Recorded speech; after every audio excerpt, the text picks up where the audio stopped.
Welcome to the Daughter Arise channel. My name is Yvonne and this channel is all about bringing you content to do with childhood sexual abuse. On this channel I share things to do with my experience of going through this childhood trauma. I also cover news stories and add my thoughts and commentary to them. From time to time, when I am fortunate enough, I do interview other survivors and their supporters in hopes of raising awareness of this childhood trauma. So if this is the type of content that you're looking for, please hit the subscribe button and the notification bell so that you can be notified of any new uploads. And don't forget to hit the thumbs up if you like the content. So today, guys, I wanted to share a news story with you and also as well kind of discuss this story today, because I think that a lot of survivors of childhood sexual abuse actually go through this thing. You know, the type of thing where the person who has abused them, you know, they had a really good relationship with them, but this person had also sexually abused them. They feel guilty for sharing it with somebody or telling somebody. And I thought today I would just talk through this story. It was in the Daily Mail actually in September last year, and I didn't get a chance to cover it, but there's been a lot of kind of discussions that I've seen amongst survivors, which is talking about, you know, conflicting feelings towards their abuser, and this story kind of covers that. And as I go along and read the story, I will stop, you know, to kind of discuss little things that come up. I want to say as well, just again because of the nature of the subject, which is to do with childhood sexual abuse, you may find it triggering listening to this story. I'm not sure what the story entails, you know, what kind of content it has, but just the nature of the subject can make people feel very upset. So if this is something you feel that might trigger you, I would suggest that you don't watch the video for now, or watch it at a time where you feel that you're able to. So as I mentioned, this story is from the Daily Mail, and it says, man reveals he struggled with wanting to protect his abuser stepdad after years of sexual assault.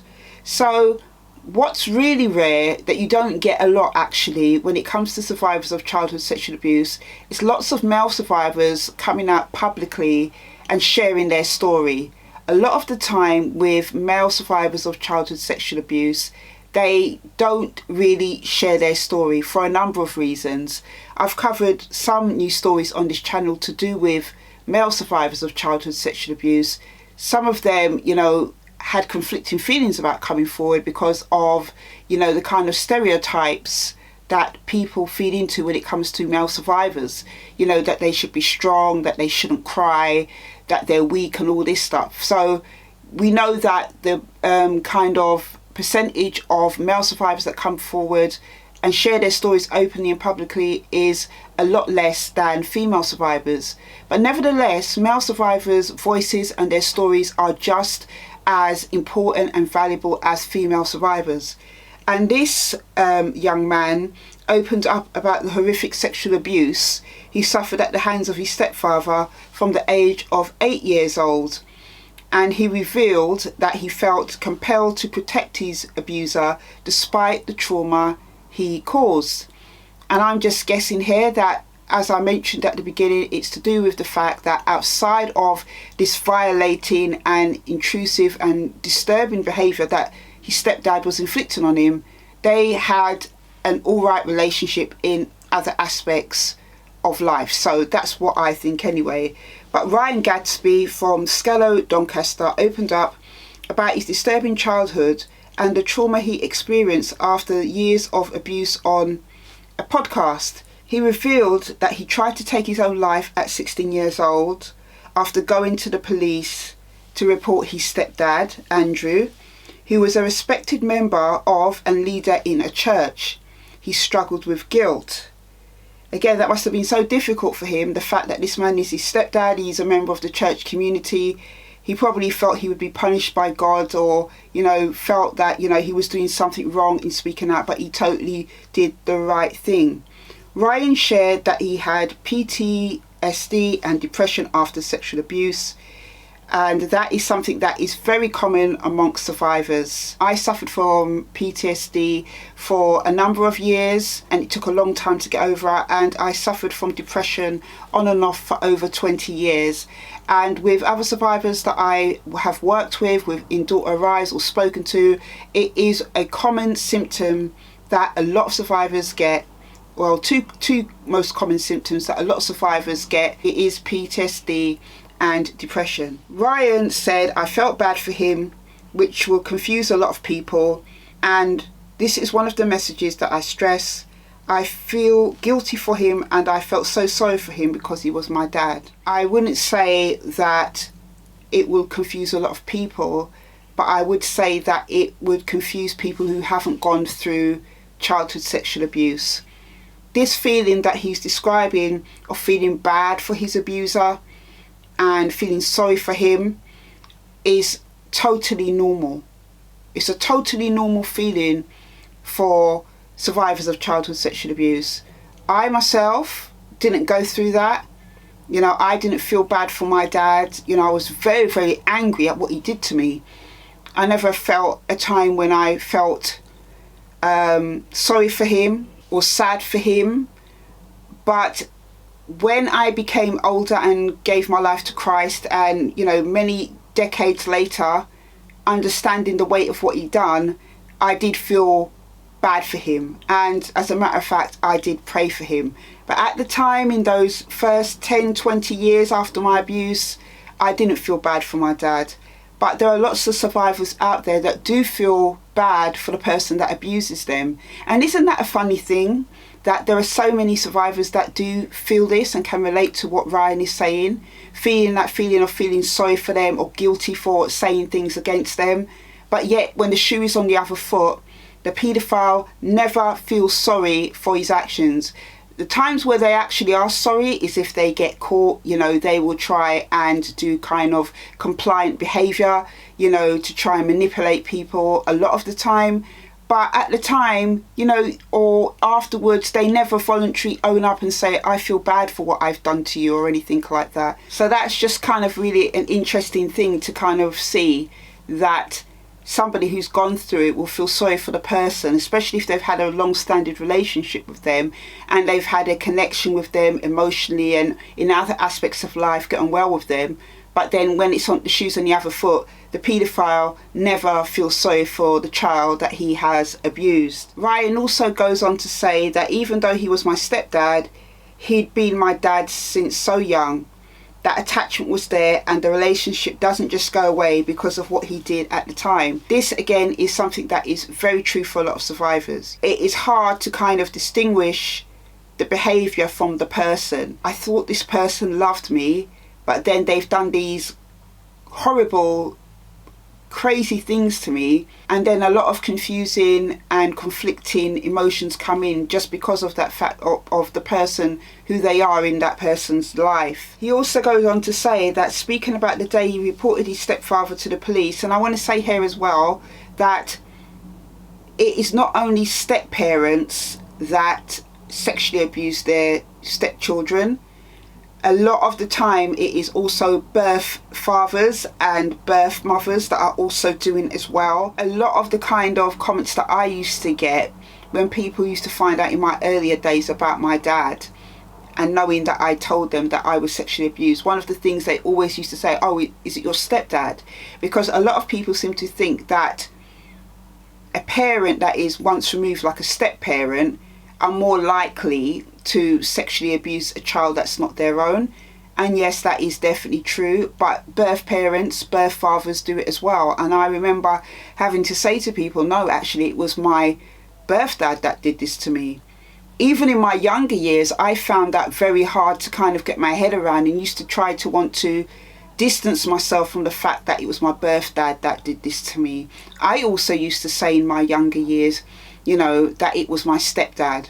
But as I had to start to face the reality of really it was my own birth father that did this to me, it was a really devastating thing to come to terms with. It took me a long time to come to terms with it. But stepdads do abuse, but also birth fathers do abuse as well. It's very, very common a lot within Asian communities, black communities, white communities, in all communities, fathers who have had a natural hand in their child's life, who it is their like birth child, do sexually abuse their own children. And he says that obviously when he went to the police station, he was feeling that he no longer wanted to keep his secret. Ryan says he was quite aggressive with me that day, and he was kind of saying that I seemed really sad and down, and I needed to start lifting up because my mum was going to start to be suspicious about things. So just in that statement there, we already see the paedophile is only thinking about himself. He's not thinking about the turmoil that he's put his stepson through, not thinking about the fact that he's displaying depression and he's sad. No, he's thinking about himself and covering his own tracks. Ryan said, he said to him, "I'm not going to keep your secret anymore. And it's the first time that I ever said your secret, and it's also the first time I ever directly spoke about what happened to me." So that is something that is so powerful, that he was able to say that he wasn't going to keep the secret no more. Lots of survivors are still carrying the secret. I carried the secret for 5 years, from the age of 9 to 13, because I didn't have a name for what my father was doing to me, which I found out when I was 13 years old. And I go into a lot more detail about that in my book, Daughter Arise, which is my autobiography I released in 2010. I will leave a link to it below. But I carried that secret unknowingly, but I knew that something was wrong because of what my dad was doing to me. He also said to me when I was 10 years old that if I ever told anybody, I would go deaf, dumb and blind, and that I was to keep it a secret. But for him, now Ryan, as a young man, being able to come out and just share that secret, knowing kind of what it is, that something was wrong, and making a decision that he wasn't going to carry it anymore, takes a lot of strength. A lot of survivors cannot break the secret. A lot of survivors feel still stuck in a kind of shame, blame and guilt cycle. They have nothing to feel ashamed or guilty or blame themselves about, but it is because of the weight of everything that's happened to them, because the person who they are in their life or their family's life, fear of not being believed, all these different things that will cause a survivor to keep the secret. And this young man is so courageous, the fact that he one day just decided, I'm not going to carry this secret anymore and I'm going to report it. Those are two massive things to be able to do. The survivors that have been able to break the secret don't do anything about it. They don't go to the police or anything, because obviously it's a lot. It is a lot to carry when you've gone through sexual abuse. You know, the mental and emotional pain and anguish and the amount of energy it takes to kind of get through once you've gone through that.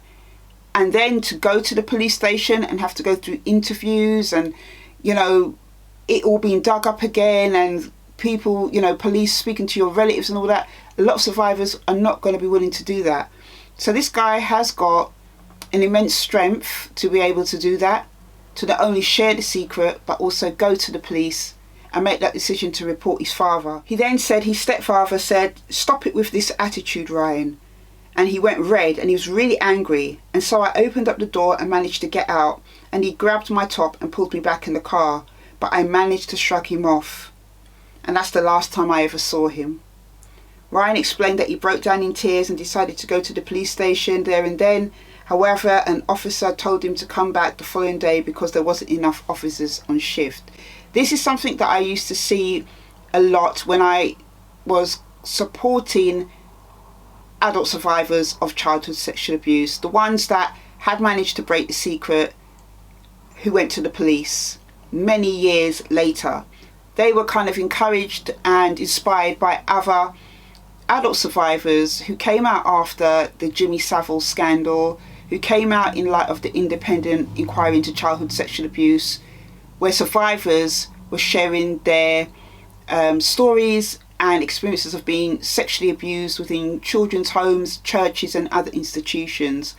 It really inspired a lot of survivors to step out and step forward to share their stories. I supported and listened to at the time, this is like 2014, 2016, 2017, who went to the police and weren't taken seriously, or were told they need to come back, or were told they need to bring certain things with them. And that, for a couple of them, put them off going back. The courage that they had to go to the police station in that moment and being told all kinds of different things put them off going back. Some did persevere, but there were a few that didn't persevere. I think that a lot of the time, especially during that time period, the police were not equipped to deal with adult survivors of childhood sexual abuse.